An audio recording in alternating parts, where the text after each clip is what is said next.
दोस्तों, आज की कहानी एक ऐसी लड़की की है जिसके साथ बहुत बुरा हुआ और उसकी भटकती आत्मा को उसकी सहेली ने इंसाफ दिलाया। कहानी सुनकर बताएं, क्या ऐसा हो सकता है? तो स्वागत है आपका खुद के YouTube चैनल पर, जिसका नाम है कश्यप जी का तहलका। तो ज़्यादा देर न करते हुए शुरू करते हैं आज की कहानी, जिसका नाम है दोस्ती। मेरा नाम पूजा है। मैं छत्तीसगढ़ की रहने वाली हूँ। मेरी उम्र 18 वर्ष की है। मेरे परिवार में मेरी माँ, बाप, 2 भाई, वो मुझसे छोटे हैं। मेरे पिताजी मजदूरी करके हम सब परिवार वालों का पालन पोषण करते हैं।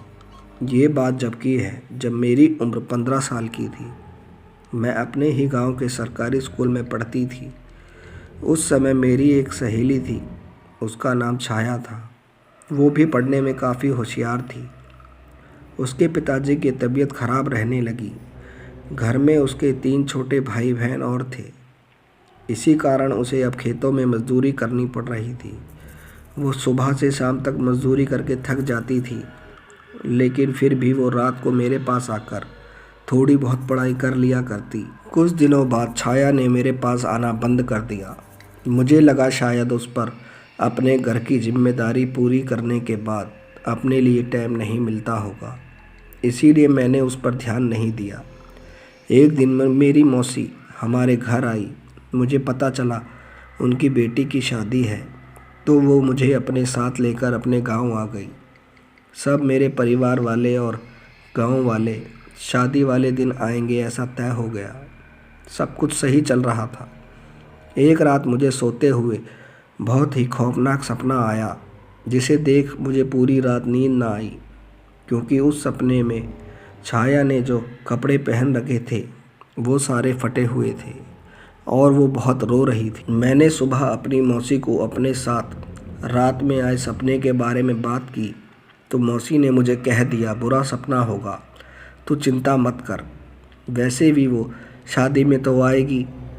मैंने भी अपनी मौसी की बात को मान लिया और घर के काम में सबका हाथ बटाने लगी। शाम हो चुकी थी। उस दिन घर में मैं और मौसी की लड़की थे। बाकी सब शहर गए हुए थे शादी में पड़ने वाले ज़रूरत के सामान के लिए। हम लोगों ने जल्दी खाना खाकर सोने चले गए। मुझे रात को सोते समय किसी के रोने की आवाज़ आने लगी।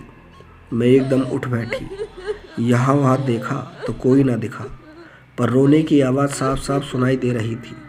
मैं कमरे से बाहर निकलकर देखने लगी कौन रो रहा है, पर कोई नहीं दिखा। तभी मैं बोली, कौन है? कौन रो रहा है? अगर कोई परेशानी हो तो बताओ। मैंने इतना कहा ही था कि मेरे कंधे पर किसी ने हाथ रख दिया। मैं डर गई। मैंने पीछे मुड़कर देखा तो छाया थी, जो इतने बुरे हाल में थी जो मैं आपको अपने मुंह से बता भी नहीं सकती। मैंने अपनी चुन्नी छाया को उड़ाई तो मेरी आंखें फटी की फटी रह गई, क्योंकि वो चुन्नी हवा में लटक रही थी। छाया रोते हुए बोली, पूजा, उन लोगों ने मेरे साथ अच्छा नहीं किया। उन सब ने ही मिलकर मेरी ऐसी हालत की है। मैं बोली, मुझे बता छाया, क्या हुआ तेरे साथ? उसने मुझे जो बताया उसे सुनकर मेरे पैरों के नीचे से ज़मीन खिसक गई। तुझे तो पता ही है, मैं अपने परिवार वालों का पेट भरने के लिए खेतों में मजदूरी कर रही थी। तभी एक पैसे वाले आदमी की मुझ पर गंदी नज़र पड़ गई। उसने मेरे घर वालों को अपनी मीठी मीठी बातों में फंसा लिया और मुझे अपने साथ अपने घर ले आया, जहाँ मुझे साफ सफाई करने का काम करना था। 1-2 दिन तक सब सही चला, पर उस दिन वो मुझे अपने साथ अपने खेत पर बने छोटे से घर पर ले गया और मुझसे बोला, यहाँ की साफ सफाई कर दो, आज मेरी पहचान के कुछ लोग आएंगे, तुम उनके खाने पीने की व्यवस्था भी कर देना। वो खेत बहुत ही बड़ा था, दूर दूर तक कोई नज़र नहीं आ रहा था। वो मुझे वहीं छोड़कर सामान लेने जा रहा हूँ बोलकर चला गया। जब वो वापस आया तो उसके साथ 3 लोग और थे। सबने शायद नशा कर रखा था।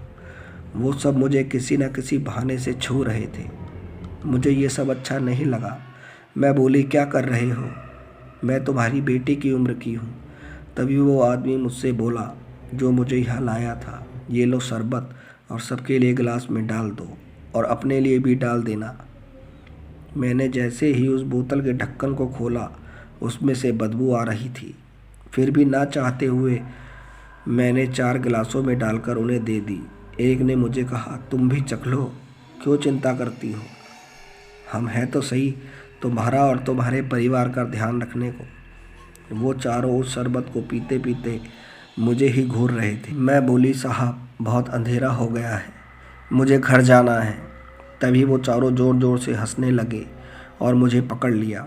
मैं चीखने लगी, चिल्लाने लगी, पर वहाँ मेरी सुनने वाला कोई ना था। तभी किसी ने मेरे मुंह पे शरबत की बोतल लगा दी।